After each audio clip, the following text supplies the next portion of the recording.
Nagsimula ang kwento sa isang batang lalaking tumatakbo sa gitna ng madilim na kagubatan, na tila hinahabol ng isang mabangis na lobo. Pagkaraan ng ilang sandali ay bumagal ang takbo niya, kaya naman naabutan siya nito. Humarap ang bata at sinubukang ipagtanggol ang kanyang sarili gamit ang isang tubo, pero halos wala itong epekto sa halimaw. Sa isang iglap, ay tila pinalipad lamang siya ng lobo at muntikan na siyang mamatay. Sa huling sandali, inilabas ng bata ang isang patalim na nakatago sa kanya at doon niya nagawang patayin ang lobo. Mula pa man noon, ay araw-araw ng ganito ang naging pamumuhay ng bata. Mag-isa siyang namumuhay, at palagi rin siyang naghahanap ng makakain kahit saan. Sa paglipas ng panahon, ay nasanay na lamang siya sa ganitong klaseng buhay at kalaunan ay naging isang bihasang adventurer. Mahigit 20 taon na ang lumipas, at ang batang iyon ay kilala na ngayon bilang si Hajime. Isang araw, ay naglalakad siya sa isang maliit na nayon na may maayos na pakiramdam. Napansin siya ng isang matandang babae at tinanong kung may magandang nangyari sa kanya, pero ngumiti lang siya at umiling. Sa halip, ay tinanong lamang niya kung kamusta na ang kalagayan ng tuhod ng matanda. Nagpasalamat naman ang babae dahil sa mga halamang gamot na dinadala ni Hajime, at pinuri siya dahil sa pagtulong sa nayon ng walang hinihinging kapalit.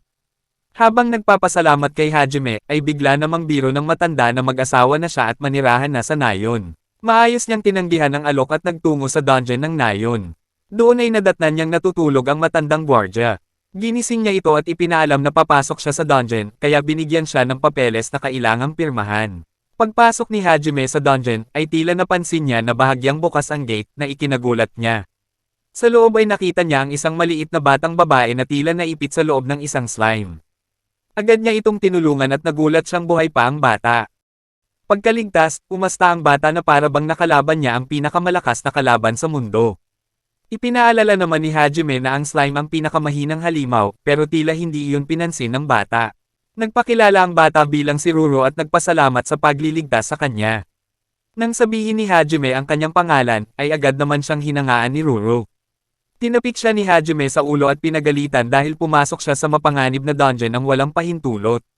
Tinanong ni Hajime kung nasaan ang mga magulang ni Ruro, at inamin ng bata na iniwan siya, at sinabi niyang kaya niyang mabuhay mag-isa. Nalaman ni Hajime na hindi pala taga roon si Ruro at nakarating lang sa nayon sa pamamagitan ng pagtatago sa gamit ng isang mangangalakal. Dahil dito, ay naisip ni Hajime na hindi siya tatanggapin ng ampunan, sa kadahilan ng mahirap lang din ang kanilang nayon. Kahit alam niyang mapupunta lang sa mas masamang sitwasyon ng bata kung iiwanan niya, ay tumalikod si Hajime at ipinagpatuloy ang pagpasok sa dungeon. Dahil sa kuryosidad ng bata, ay sumunod ito sa kanya.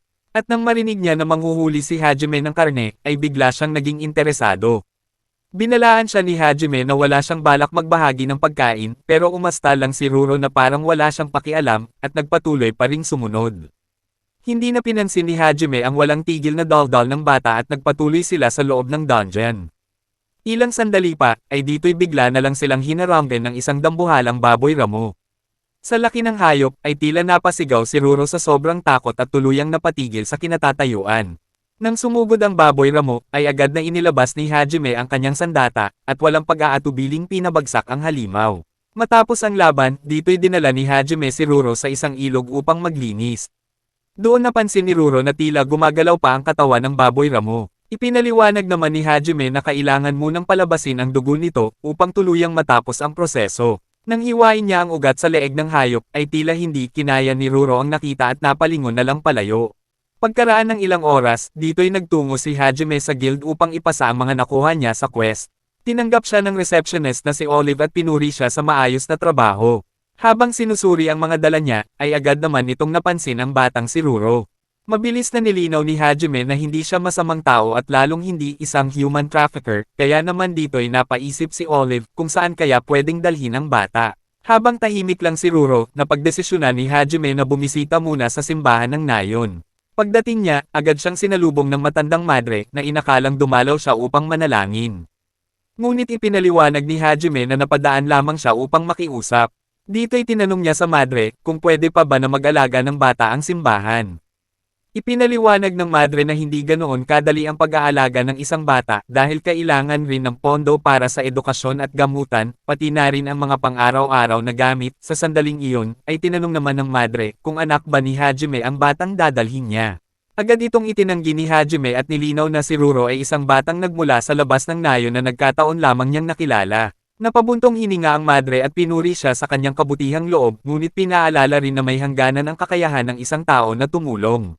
Pag-alis ni Hajime sa simbahan, ay naglakad na siya pabalik sa nayon. Habang nag-iisa, naalala niya ang sarili niyang pagkabata, kung paano siya nahirapan at kinailangang mabuhay mag-isa. Doon niya napagtanto na hindi sapat ang awa para iligtas ang isang tao. Bigla namang tumakbo papunta sa kanya si Olive, na tila halatang nag-aalala. Tinanong niya kung nakita ba ni Hajime si Ruro, dito'y umiling si Hajime at nagtanong kung ano ang nangyari. Ipinaliwanag ni Olive na may inasikaso siyang emergency request, at nang bumalik siya ay bigla na lamang nawala ang bata. Idinagdag pa niya na may namata ang isang dambuhalang halimaw sa mga kalapit na bundok. Dahil sa mga nangyari, ay naisip ni Hajime na posibleng mag-isang hinabol ni Ruro ang halimaw, upang patunayan ang sarili niyang kakayahan, kaya naman dito ay agad siyang nagmadali, upang hanapin ang bata. Habang naglalakad siya sa gubat, ay tila hindi maiwasang pumasok sa isip niya kung bakit umalis si Ruro ng mag-isa. Hindi nagtagal, natagpuan niya si Ruro na mag-isang nakikipaglaban sa isang napakalaking lobo. Habang sumusugod ang halimaw, pilit na hinarap ito ng bata kahit halatang nanginginig sa takot. Sa ilang sandali, ay dumating si Hajime at agad na pinabagsak ang lobo, at matagumpay na nailigtas si Ruro. Pagkatapos ng laban, mariing pinagalitan ni Hajime si Ruro dahil sa pagtakas at pagharap sa matinding panganib kahit alam nitong mahina pa ang kanyang katawan. Hindi na nakapagpigil si Ruro at tuluyang umiyak, sinasabing wala siyang ibang pagpipilian dahil sobrang gutom na siya. Habang pinapanood ni Hajime ang pag-iyak ng bata, ay may biglang bigat siyang naramdaman sa kanyang dibdib. Sa huli, hinawakan niya si Ruro at sinabi na tumigil na sa pag-iyak. Sinabi niyang tatanggapin na niya ito bilang kasama sa kanyang adventure party. Nabigla si Ruro, pero agad din siyang tinawag ni Hajime para tumulong sa pag-asikaso ng napatay na lobo. Pagbalik nila sa nayon, nagdiwang ang mga tao gamit ang sariwang karne na nakuha ni Hajime. Napaisip si Olive kung tama ba talagang kupkupan ang isang batang hindi niya palubusang kilala. Samantala, napansin ni Hajime na tila unti-unti nang lumalambot ang kanyang puso, dito'y nagpasya siyang turuan si Ruro sa ilalim ng isang mahigpit na pagsasanay. Pagkatapos ng selebrasyon, umuwi si Hajime upang magpahinga. Kinaumagahan, dito ay ginising na siya ni Ruro upang mag-almusal. Subalit sa sandaling iyon, ay laking gulat ni Hajime nang makita niya si Ruro na tila mukhang ganap na dalaga. Halatang naguguluhan at nag-aalala si Ruro sa bigla niyang pagbabago. Ilang sandali lang ang lumipas, bumalik din siya sa anyong bata na ikinagulat nilang dalawa. Matapos nito, ay inaya ni Hajime si Ruro para mag-almusal. Doon ay ikinwento niya sa waitress na si Natalie ang kakaibang nangyari. Naisip ni Natalie na baka posibleng kabilang si Ruro sa isang sinauna at kakaibang lahi. May pabirong komento si Hajime tungkol sa pagbabago ng dibdib ni Ruro na ikinahiya ng inosenteng waitress, kaya naman natawa si Hajime sa naging reaksyon nito. Pag-alis ni Natalie, nagtaka si Hajime kung paano nakakakain ng ganoon karami si Ruro. Ipinaalala niya na ang isang adventurer ay kailangang magsikap para sa kanyang pagkain. Buong pagmamalaki namang sinabi ni Ruro na babayaran niya ito sa pamamagitan ng kanyang pagsusumikap. Matapos ang almusal, dito'y nagtungo na sila sa Adventurers Guild. Dito ay tinanong ni Hajime si Olive tungkol sa kakaibang pagbabago ni Ruro at sinubukan niya itong ipaliwanag. Ngunit sa kasamaang palad, ang naintindihan lamang ni Olive ay ang bigla nitong pagiging dalaga na ikinadismaya ni Hajime. Sa huli, napag-isipan ni Olive na maaaring nagmula si Ruro sa isang napakabihira at sinaunang uri ng nilalang. Tinanong ni Hajime si Ruro kung ang bigla niyang pagbabago ay may kinalaman sa isang partikular na gawain tulad ng pagdadasal. Ngunit ayon kay Olive, malabong ganoon lang kasimple ang dahilan ng pagbabago ni Ruro. Nag-alok siyang magsaliksik tungkol sa pinagmulan at lahi ni Ruro. Pagkatapos nito, tinanong niya si Hajime kung kukuha ba sila ng quest para sa araw na iyon.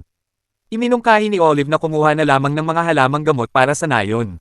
Tumanggi si Hajime at ipinaliwanag na mas mahalaga muna ang pagsasanay ni Ruro sa pakikipaglaban. Sumang-ayon si Olive at nagmungkahi na magsimula sila sa panghuhuli ng slime dahil ito ang pinakamadaling halimaw. Nang marinig iyon, biglang sumigla si Ruro at buong kumpiyansang sinabing handa na siyang ipakita ang kanyang kakayahan. Makalipas ang ilang sandali, dinala ni Hajime si Ruro sa dungeon. Hindi nagtagal, ay dito'y nakatagpo na nila ang unang slime, dito'y sinabi ni Hajime na si Ruro mismo ang lalaban sa slime na iyon. Nabigla si Ruro at nagtanong kung hindi man lang ba siya tutulungan nito. Ngumiti si Hajime at ipinaliwanag na hindi siya magiging ganap na adventurer kung matatakot siya sa isang slime. Sa huli, ay pumayag si Ruro na subukan. Nagsimula si Hajime na magbigay ng payo pero imbes na makinig, ay tila bigla na lamang sumugod si Ruro. Kaya naman dito'y agad siyang nalunok ng slime. Matapos siyang mailigtas, sinubukan ulit ni Hajime na turuan siya. Ngunit muli na naman sumugod si Ruro sa isa pang slime nang walang kahit anong plano. Sa loob ng halos isang oras, paulit-ulit na hinabol ni Ruro ang mga slime, pero ni isa ay wala siyang napabagsak. Habang pinapanood ito, ay tila napaisip si Hajime kung saan nanggagaling ang ganitong lakas at determinasyon ng isang batang lumaki mag-isa at iniwan ng lahat. Sa bandang huli, tuluyan nang napagod si Ruro at sumuko. Dinala siya ni Hajime palabas ng dungeon para kumain ng tanghalian. Hinati niya ang tinapay at inabot ang kalahati kay Ruro pero tumanggi ang bata. Nagtaka si Hajime at tinanong kung bakit. Mahinang ipinaliwanag ni Ruro na pakiramdam niya ay hindi siya karapat-dapat kumain dahil nabigo siya sa kanyang gawain. Habang pinapanood ni Hajime ang batang nakayuko at nahihiya, bigla niyang naunawaan ang lahat. Kaya pala naparami ang kinain ni Ruro kanina, ay akala nito na mababayaran niya iyon sa pamamagitan ng pagsisikap. Pero dahil hindi niya nagawang talunin kahit isang slime, natakot siyang baka iwan siya ni Hajime dahil sa pakiramdam niyang wala siyang silbi. Doon napagtanto ni Hajime na parang tahimik na nagmamakaawa si Ruro na huwag siyang pabayaan. Sandaling nag-isip si Hajime, saka tumigil sa pagkain ng sarili niyang bahagi. Dito'y tumingin siya kay Ruro at sinabing babalik sila sa dungeon. Nagulat naman si Ruro at nagtanong kung bakit hindi muna kainin ni Hajime ang tinapay niya bago sila bumalik sa dungeon. Dahil dito, iginiit ni Hajime na hindi siya kakain hanggat hindi kasama ang kanyang partner. Kaya naman nang bumalik na sila sa dungeon ay tila naging mas maingat na si Ruro. Sa pagkakataong ito, seryoso na siyang nakinig sa bawat payo ni Hajime. Dito'y sinabihan siya ni Hajime na pagmasdan mabuti ang katawan ng slime. Doon napansin ni Ruro na may dalawang mata itong nakabaon sa loob ng mala-gelatin na balat nito. Ipinaliwanag ni Hajime na ang mga mata ang pinakamahinang bahagi ng slime at iyon ang dapat targetin ng isang adventurer. Para mailabas ang mga ito, ay dito'y gumamit siya ng bato upang gisingin ang slime. Dahil dito, napilitan nitong ilabas ang mga mata nito. Nang makita ang pagkakataon, palihim na lumapit si Ruro mula sa likuran at sa isang malinis na hampas ay tuluyan niyang napabagsak ang slime. Hindi maitago ni Ruro ang saya at agad niyang ipinagdiwang ang kanyang unang tagumpay bilang isang adventurer. Pagkatapos nito, sabay na kinain ni Hajime at Ruro ang kanilang tinapay habang naglalakad pabalik sa Adventurers Guild.